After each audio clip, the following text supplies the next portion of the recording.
నమస్కారం, Zee TV news కి స్వాగతం. ముందుగా ముఖ్యాంశాలు. వేపగుంట పినగాడి రహదారి పునర్నిర్మాణానికి గ్రీన్ సిగ్నల్ ఇచ్చిన ఎమ్మెల్యే పంచకల రమేష్ బాబు 3 రోజుల్లో పనులు ప్రారంభమవుతాయని వెల్లడి.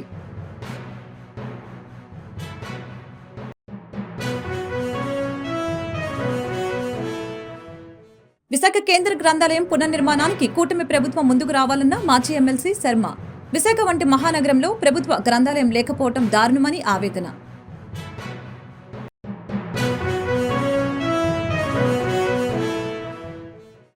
Human rights council for India national జాతీయ కన్వీనర్గా అల్ఫా కృష్ణాని నియమించిన చైర్మన్ శ్రీకాంత్. ఎటువంటి ప్రలోభాలకి లోనవకుండా ప్రజలకు సేవలు అందిస్తానన్న కృష్ణ.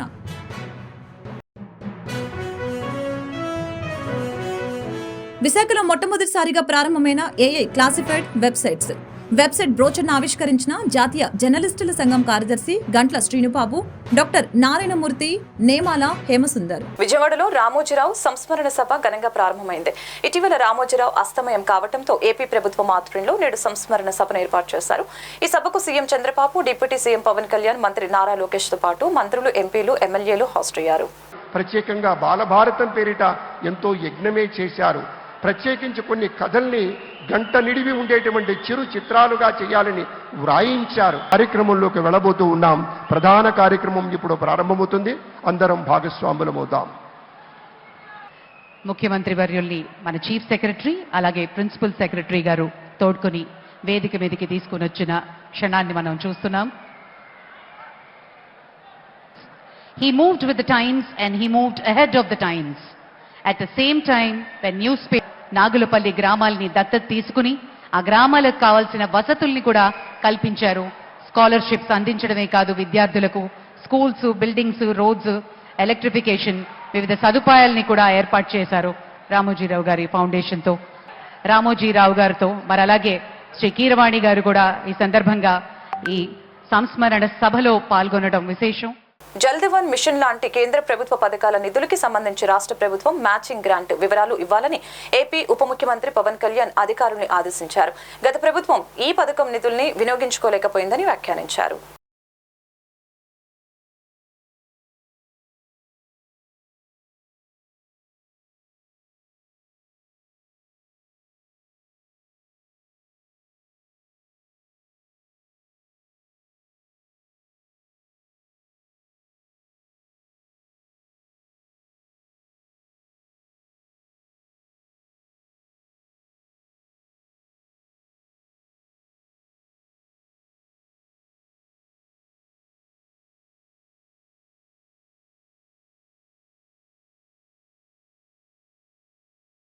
మాచిల్ల మాజీ ఎమ్మెల్యే పిన్నెల్లి రామకృష్ణారెడ్డిని పోలీసులు నెల్లూరు సెంట్రల్ జైలుకు తరలించారు.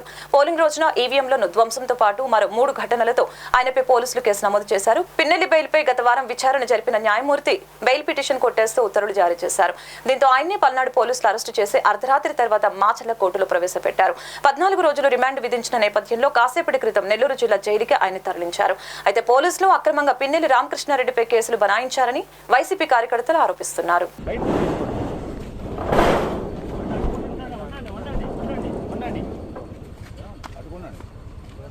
లోపలికి రావద్దు.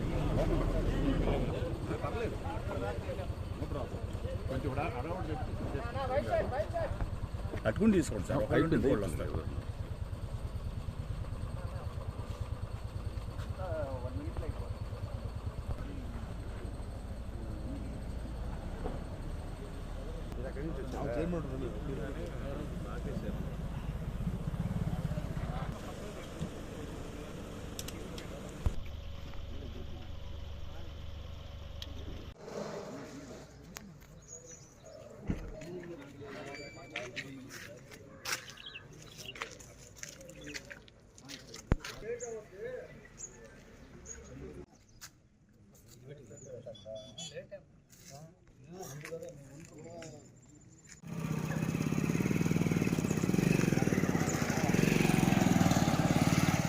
పెందుర్తి నియోజకవర్గంలో దీర్ఘకాలికంగా అపరిష్కృతంగా ఉన్న వేపగుంట పినగాడి రహదారి పునఃప్రారంభం కెట్టకేలకు పట్టాలెక్కింది.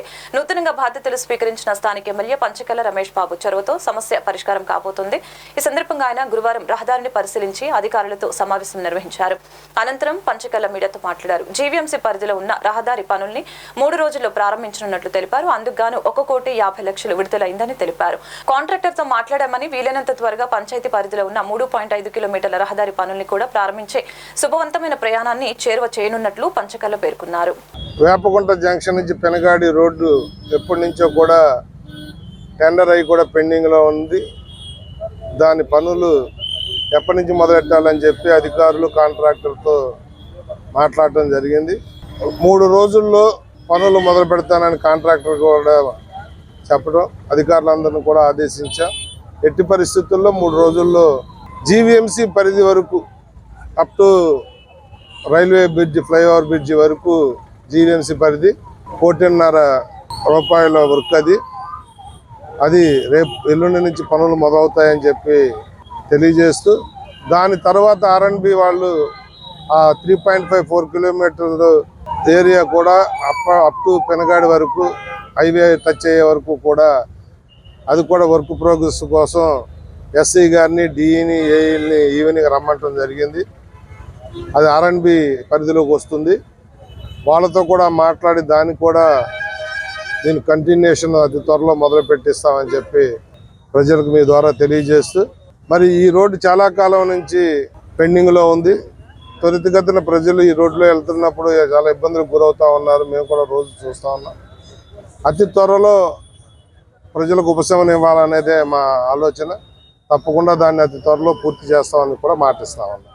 జిల్లా కేంద్ర గ్రంథాలయం పునర్నిర్మాణం కోసం రాష్ట్రంలోని కొత్త ప్రభుత్వం వెంటనే పూనుకోవాలని మాజీ ఎమ్మెల్సీ ఎంవీఎస్ శర్మ విజ్ఞప్తి చేశారు. ఈ సందర్భంగా గురువారం ఉదయం డాబా గార్డెన్స్ సల్లూరు విజ్ఞాన కేంద్రం ఏర్పాటు చేసిన మీడియా సమావేశంలో ఆయన మాట్లాడారు. నగరం నడిబొడ్డున మహారాణిపేట దండు బజార్లోని జిల్లా కేంద్ర గ్రంథాలయం భూ బకాసురుల చేతిలో పడి 33 సంవత్సరాల లీజు ఒప్పందం చేసుకుని 2010లో కూల్చివేయడం జరిగిందని తెలిపారు. చెందినటువంటి స్థలం అక్కడ ఉన్న పాత భవనాన్ని కూలగొట్టి ఇప్పటికి 13 సంవత్సరాలు అయింది. కొత్త భవనాన్ని ఇంతవరకు నిర్మించలేదు. మధ్యలో కాజేయడానికి దాన్ని చేసిన ప్రయత్నాలన్నీ కూడా వమ్మయ్యాయి. ఇప్పుడు అక్కడ స్థలంలో బిల్డింగ్ కట్టడానికి నిధుల కొరత ఎంత మాత్రం లేదు. దాదాపు విశాఖ మున్సిపల్ కార్పొరేషన్ ఒక 200 కోట్లు జిల్లా గ్రంథాలయ సంస్థకి బకాయి పడింది. అంతేకాకుండా జిల్లా గ్రంథాలయ సంస్థ దగ్గర కూడా పని ప్రారంభించడానికి నిధులు ఇప్పుడు ఉన్నాయి. ప్రారంభించాలని ఎప్పుడో గవర్నమెంట్ చెప్పినప్పటికీ అడుగు ముందుకు పట్టడం లేదు.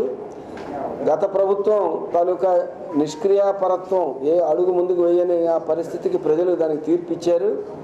ఇప్పుడు ఈ కొత్త ప్రభుత్వం వెంటనే ఆ పని ప్రారంభించి తన సామర్థ్యాన్ని రుజువు చేసుకోవాల్సింది.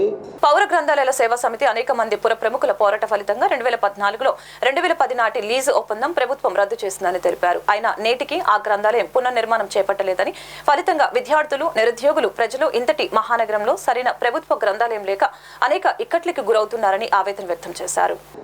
చంద్రబాబు నాయుడు గారి ప్రభుత్వం మేము మారాము, మేము ప్రజలందరూ చెప్పింది వింటాము, ఆచరణలో చూపిస్తాం, మా తేడాన్ని మీరే చూస్తారని చెప్పి ప్రకటించారు.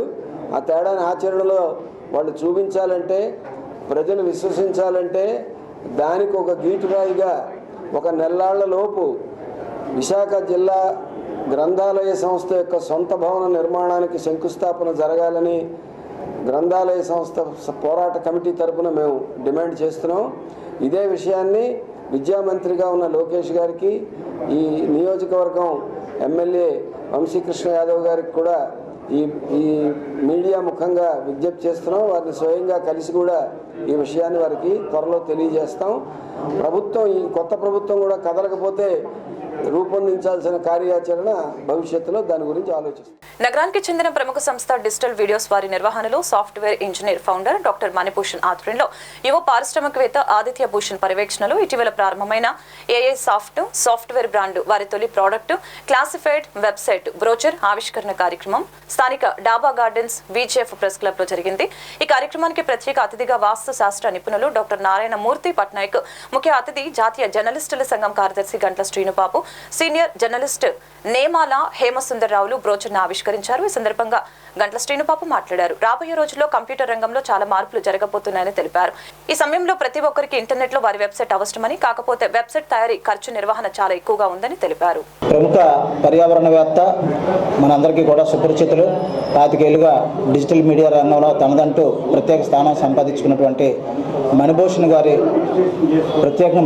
ఆహ్వానం మేరకు ఇచ్చేసాం. అందులో భాగంగానే వారి కుమారుడు ఆదిత్య గారు ప్రత్యేకంగా ఆంధ్ర యూనివర్సిటీలో ఎంటెక్ విద్యాభ్యాసం పూర్తి చేసి ఆర్టిఫిషియల్ ఇంటెలిజెన్సీలో తనకంటూ ప్రత్యేక కెరీర్ని ఏర్పాటు చేసుకున్న సంకల్పంతోనే తాను కూడా తన తండ్రికి సహాయంగా ఉండాలని, తనకు అందిపుచ్చుకున్న టెక్నాలజీని ఇతరులకు షేర్ చేయాలని చెప్పేసి ఒక మంచి దృఢ సంకల్పంతో మరి తన ఆలోచనను తన తండ్రి గారికి వివరించడం, ఆయన ప్రత్యేకంగా అందరికీ ఉపయోగపడే విధంగా డిజిటల్ రంగంలో అదేవిధంగా ఏ ప్లాట్ఫామ్ కావాలంటే ఆ ప్లాట్ఫామ్ని క్రియేట్ చేసి కేవలం నామమాత్రం ధరకే అందించాలని నిర్ణయించడం కూడా శుభపరిణామం.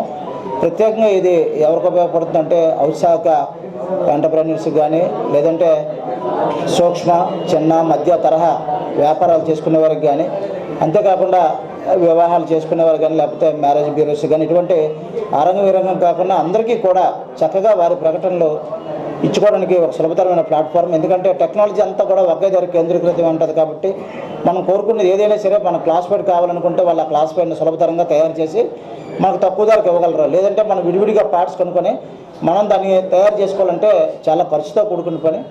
ఏదేమైనా సరే తక్కువ ధరతోనే మరి టెక్నాలజీని అందరికీ అందించాలని ఒక మంచి లక్ష్యంతోనే ఆదిత్య గారు ఈ కార్యక్రమాన్ని A1 పేరుతో తన కంపెనీని ప్రత్యేకంగా స్టార్టప్ కంపెనీని ప్రారంభించాలని నిర్ణయించుకోవడం, మరి యువత భాగస్వామ్యం ఇటువంటి కావడం కూడా మంచిది.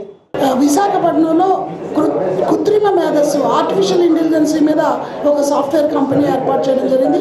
ఆ సాఫ్ట్వేర్ కంపెనీ తనకు మొట్టమొదటి ప్రోడక్టే క్లాసిఫైడ్ వెబ్సైట్స్. అతి తక్కువ ధరకే ప్రపంచవ్యాప్తంగా మీ యొక్క ఇన్ఫర్మేషన్ని చేరవేసే ఒక మాధ్యమమే ఏఐ సాఫ్ట్. ఈ ఏఐ సాఫ్ట్ ద్వారా మీరు మీ తాలూకా సేవల్ని లేదా ప్రోడక్ట్స్ని ప్రపంచవ్యాప్తంగా ప్రచారం చేసుకోవచ్చు. దీనికి సంబంధించిన వివరాల కోసం 9848418582 నెంబర్ ద్వారా సంప్రదించి ఈ కంపెనీకి మేనేజింగ్ డైరెక్టర్గా ఆదిత్య భూషణ్ వ్యవహరిస్తున్నారు. వారి ద్వారా ఈ ఆర్టిఫిషియల్ ఇంటెలిజెన్స్లో విప్లవాత్మకమైన మార్పుల్ని మనం అందించబోతున్నాం. ఇవన్నీ కూడా ప్రపంచవ్యాప్తంగా అందరూ వాడుకోవాలని, అలాగే జీవనోపాధికి ఇది ఒక మార్గం అవుతుందని యువతకు పిలుపునిస్తుంది. విశాఖ వాసులకు సుపరిచితమైన అల్ఫా హోటల్ అధినేత అల్ఫా కృష్ణకు సమాజహితమైన పదవి అలంకరించింది. Human rights council for India national chairman Chennupati Srikanth ఆయనకు జాతీయ కన్వీనర్ గా బాధ్యతలు అప్పగించారు. ఈ సందర్భంగా కృష్ణ విలేకరుల సమావేశం ఏర్పాటు చేసి వివరాలను వెల్లడించారు. తనను నమ్మి ఇంతటి బాధ్యతలు అప్పగించిన కౌన్సిల్ పెద్దలకు కృతజ్ఞతలు తెలిపారు. ఆయా బాధ్యతల్ని విధి వంచన లేకుండా నిర్వహిస్తానని హామీ ఇచ్చారు. ఎటువంటి ప్రలోభాలకి లోనవ్వకుండా కౌన్సిల్ కి సేవలు అందిస్తానని పేర్కొన్నారు. ఒక పెద్ద బాధ్యత ఉన్నప్పటికీ మొట్టమొదటిగా విశాఖ జిల్లాలో హ్యూమన్ రైట్స్ కౌన్సిల్ ఫర్ ఇండియాని ఈ రాష్ట్రంలోనే అత్యధిక న్యాయకత్వం సభ్యత్వం కలిగిన సంస్థగా విశాఖ ఉమ్మడి జిల్లాలో తీర్చిదిద్దడమే నా ముందున్నటువంటి కాబట్టి ప్రతి నియోజకవర్గ స్థాయిలో ప్రతి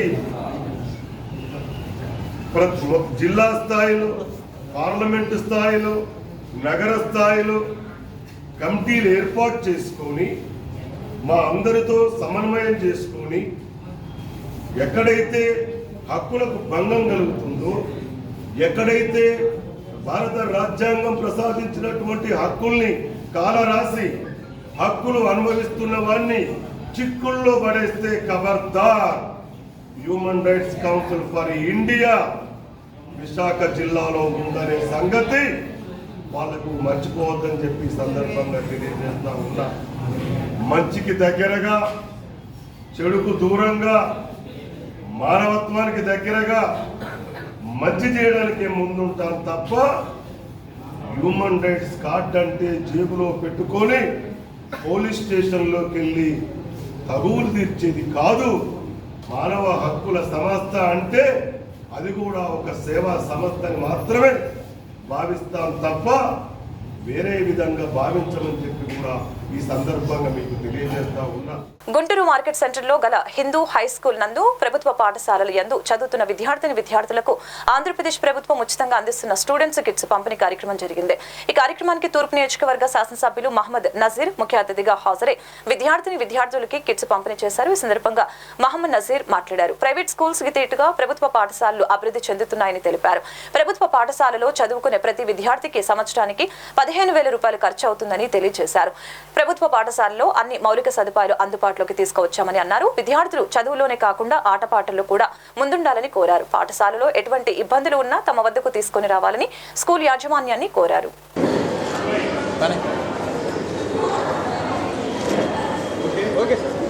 నూతనంగా ఏర్పడినటువంటి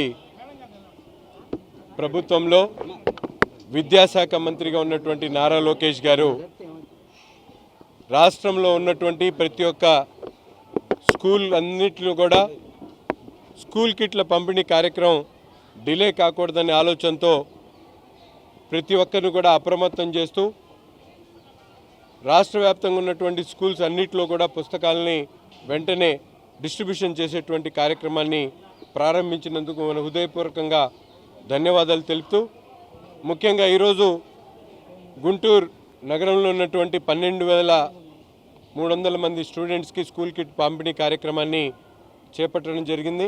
ఈరోజు హిందూ హై స్కూల్లో దాదాపు 4,135 మంది విద్యార్థులకు ఈ స్కూల్ కిట్ల పంపిణీ కార్యక్రమం చేపట్టడం జరిగింది. గత ప్రభుత్వంలో విద్యార్థులు 3 చదువుకునేటువంటి వాళ్ళు ఉంటే ఒక ఇంట్లో ఒక్కళ్ళకే తల్లికి వందనం ఇచ్చేటువంటి కార్యక్రమం ఉంటే తెలుగుదేశం పార్టీ ఎన్డీఏ కూటమి ప్రభుత్వం ఏర్పడిన తర్వాత చదువుకు ఏ ఒక్క విద్యార్థి కూడా దూరం కాకూడదన్న ఆలోచనతో ప్రతి ఇంట్లో ఉన్నటువంటి ప్రతి ఒక్క విద్యార్థికి కూడా సంవత్సరానికి 15,000 ఇచ్చేటువంటి తల్లికి వందనం కార్యక్రమాన్ని పెట్టి విద్యకు ఎంత ప్రాధాన్యత ఇస్తా ఉన్నారో చెప్పడం జరిగింది. హాల్లో కమ్యూనిటీ హాల్లో ఈరోజు పిల్లలందరికీ కూడా పుస్తకాలకు కానీ సంబంధించినవి కానీ షూస్ సాక్స్లు ఇట్లాంటి కిట్స్ అన్నీ కూడా ఈరోజు వాళ్ళకి ఇవ్వటం జరిగింది ఎమ్మెల్యే గారి చేతుల మీదుగా. కానీ గత గవర్నమెంట్లో నాడు నేడు కింద అని చెప్పేసి స్కూల్స్కి హై స్కూల్స్కి కానీ 1,40,00,000 శాంక్షన్ చేయటం జరిగింది. కానీ 5 సంవత్సరాల్లో వాళ్ళకి ఇచ్చింది 30-40 లక్షల కంటే ఇవ్వలేదు. స్కూల్స్ పనులు కూడా మధ్యలోనే ఆగిపోవటం జరిగింది. అవి కూడా నజీర్ అహ్మద్ గారి చెందకు తీసుకెళ్ళటం జరిగింది. అవి కూడా పరిశీలించి అవి కంప్లీట్ చేయవలసిందిగా కోరటం జరిగింది. పిల్లలకి పౌష్టికాహారం ఇచ్చే విషయంలోనూ కానివ్వండి, విద్యని ఇచ్చే విషయంలో కానీ హెచ్ఎంలకు కానీ ప్రిన్సిపాల్స్కి కానీ ఎటువంటి రాజీ పడకుండా వాళ్ళకి మంచి క్వాలిటీ ఫుడ్ని ఇవ్వాలని చెప్పేసి కోరటం జరిగింది. విభిన్న ప్రతిభావంతులైన అందులకు బ్రెయిలీ లిపిలో పాఠ్య పుస్తకాలను రాష్ట్ర ప్రభుత్వం ముద్రించివ్వాలని ఏఎస్ఎఫ్ డిమాండ్ చేసింది. హిమనీ సెంటర్లోని మహాత్మాగాంధీ విగ్రహం వద్ద ఈ మేరకు ధర్నా చేపట్టింది. కేంద్రం ఇచ్చిన నిధుల్ని గత ప్రభుత్వం దారి మళ్లించిందని ఆరోపించారు. బృందావన్ గార్డెన్స్ లోని బ్రెయిలీ ప్రెస్ లో ప్రింటింగ్ చేయకుండా నిధులు దుర్వినియోగానికి పాల్పడ్డారని మండిపడ్డారు. ఏఎస్ఎఫ్ నేత బండరు నాజర్జీ ఆరోపించారు. తక్షణమే రాష్ట్ర ప్రభుత్వం చర్యలు తీసుకుని బ్రెయిల్ లిపిలో ప్రింట్ చేయాలని కోరారు.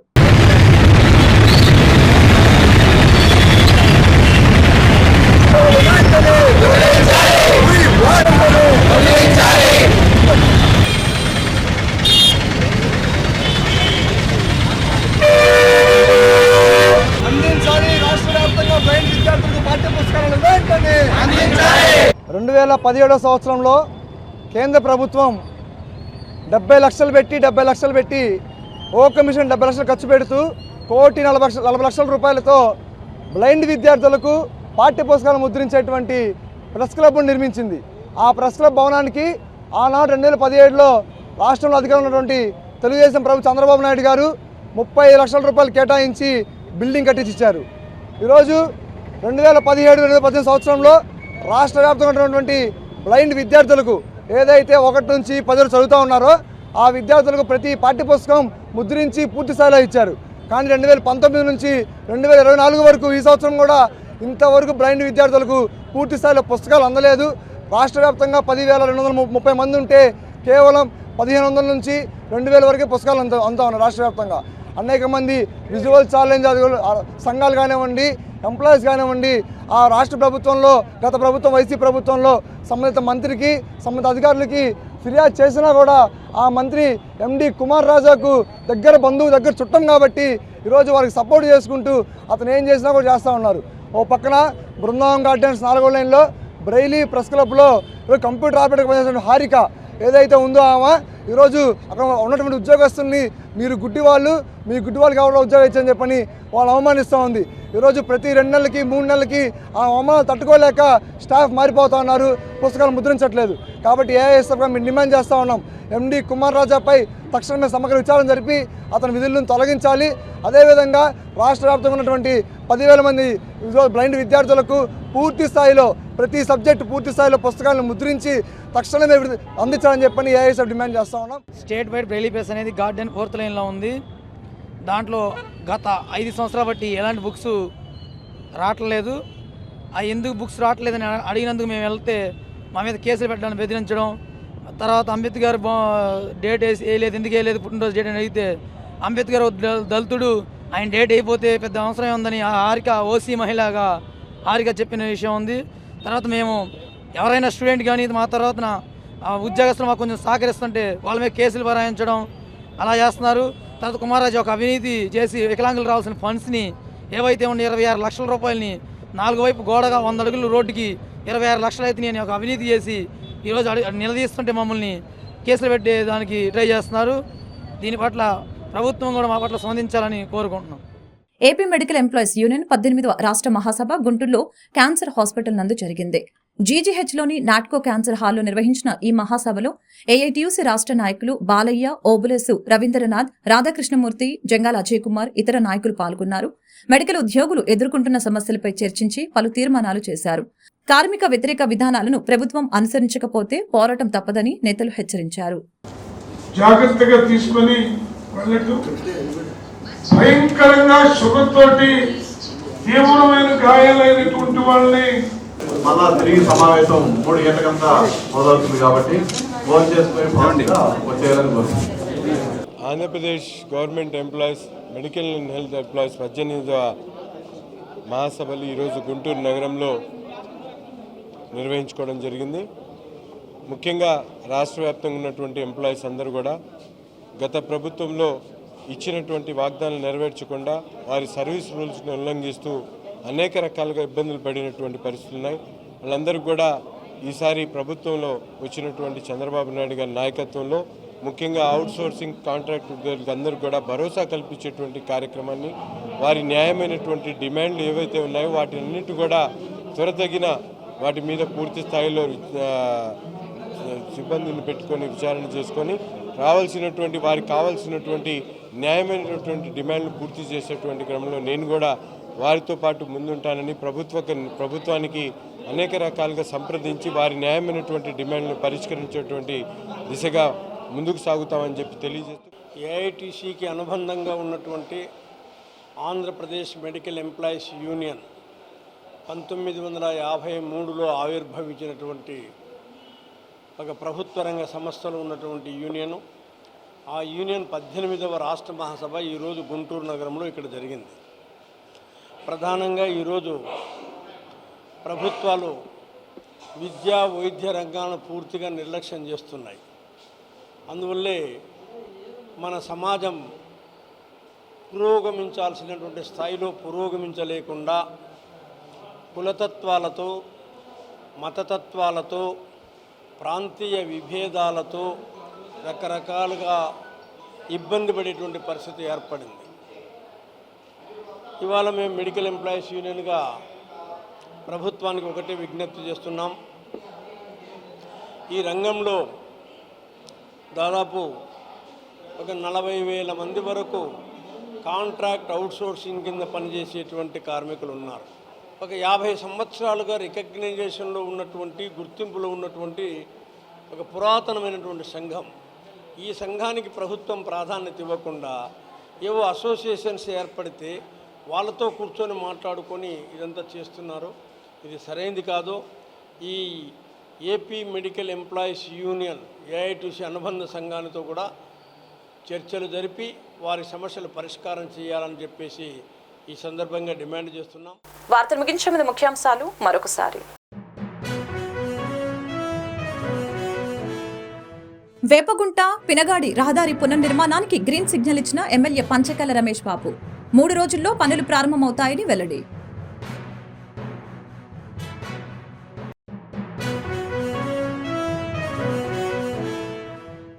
విశాఖ కేంద్ర గ్రంథాలయం పునర్నిర్మాణానికి కూటమి ప్రభుత్వం ముందుకు రావాలన్న మాజీ ఎమ్మెల్సీ శర్మ. విశాఖ వంటి మహానగరంలో ప్రభుత్వ గ్రంథాలయం లేకపోవడం దారుణమని ఆవేదన.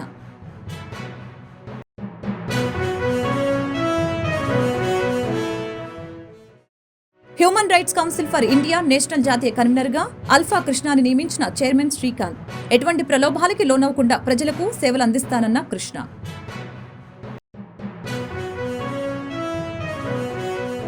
విశాఖలో మొట్టమొదటిసారిగా ప్రారంభమైన ఏఐ క్లాసిఫైడ్ వెబ్సైట్ బ్రోచర్ను ఆవిష్కరించిన జాతీయ జర్నలిస్టుల సంఘం కార్యదర్శి గంట్ల శ్రీనుబాబు, డాక్టర్ నారాయణమూర్తి, నేమాల హేమసుందర్. ఈ వార్తలు ఇంతటితో సమాప్తం. మరొక బులెటిన్ మళ్ళీ కలుద్దాం.